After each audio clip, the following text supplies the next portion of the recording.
अहम खबर शामिल करें। आपको बताएं कि आसिफा भुट्टो का arm forces institute of cardiology का दौरा। खातून अव्वल ने मुख्तलिफ वार्ड का दौरा किया। खातून अव्वल को चीनी माहिरीन अमराज कल्ब की टीम ने ब्रीफिंग दी।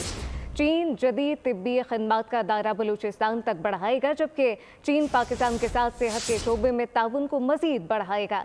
जदीद इलाज की फराहमी पर अस्पताल इंतजामिया को सराहा गया। आसिफा भुट्टो का arm forces institute of cardiology का ये दौरा। खातून अव्वल ने मुख्तलिफ वार्ड का दौरा किया।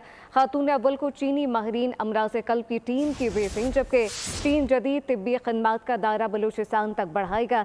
चीन पाकिस्तान के साथ सेहत के शोबे में ताउन को मजीद बढ़ाएगा। आसिफा भुट्टो ने जदीद इलाज की फराहमी पर अस्पताल इंतजामिया को भी सराहा है, जबकि आसिफा भुट्टो का arm forces institute of cardiology का ये दौरा।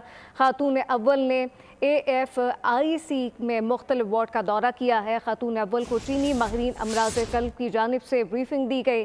चीन जदीद तिब्बी खदमात का दायरा बलूचिस्तान तक बढ़ाएगा।